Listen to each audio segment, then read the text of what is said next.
Sairam. Hi అండి, ఎలా ఉన్నారు అందరూ? బాగున్నారు కదూ? బాగున్నాం. సాయి ఉన్నాడు కదా. మరి నేను వచ్చేసానండి.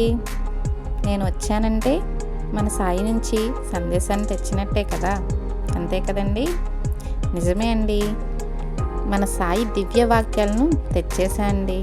మరి ఇంకెందుకు ఆలస్యం, చెప్పమంటారా? నీవు కన్నీరు పెట్టుకున్న ప్రతి క్షణం నాకు తెలుసు అంటే మనం బాధపడే ప్రతి బాధ ఆయనకు చేరుతుందండి. నీ బాధను నాతో పంచుకో, నీ మనసుకు శాంతి లభిస్తుంది. మనం బాధపడితే సరిపోదండి, బాబా దగ్గరికి వెళ్ళి బాబాకి మన మనసులో ఉన్న బాధను ఆయనకు తెలియచేయండి. భక్తితో పిలిస్తే నేను వెంటనే పలుకుతాను. ఆయన్ని మనం బాధపడుతూ కూర్చోకుండా ఆయన దగ్గరికి వెళ్ళి కళ్ళు మూసుకొని ఆయన రూపాన్ని మన మనసులో తలుచుకొని బాబా అని మనం పిలిస్తే చాలండి, వెంటనే మన దగ్గరకు చేరతాడు. నా సమాధి నుండి నా భక్తులను కాపాడతాను.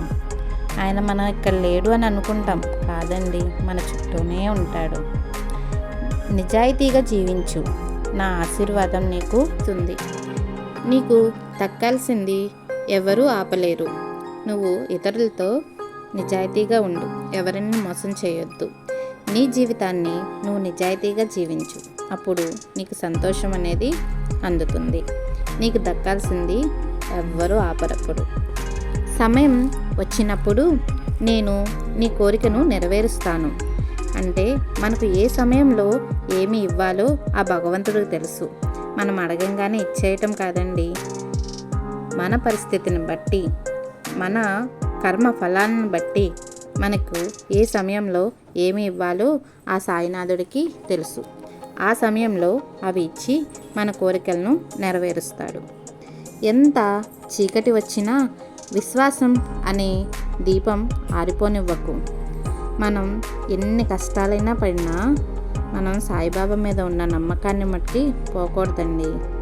ఆ కష్టాలు వచ్చినాయా, రా నువ్వు, మనకు బాబా ఉన్నాడు కదా, ఆయనే చూసుకుంటాడు కదా అన్న విశ్వాసం మనలో ఉండాలి.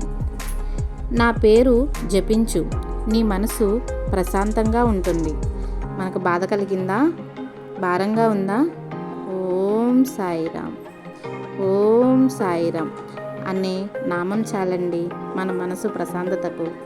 శ్రద్ధ, సబూరి అంటే తెలుసు కదా, సహనం. శ్రద్ధ మరియు సహనం ఉన్న భక్తుని జీవితంలో సాయి అద్భుతాలు తప్పకుండా జరుగుతాయి. మనం సహనంగా ఉండాలండి, శ్రద్ధతో ఉండాలి, అప్పుడే అన్ని అద్భుతాలు మనకు చూపిస్తాడు. ఓం సాయిరామ్, ఓం సాయిరామ్, ఓం సాయిరామ్.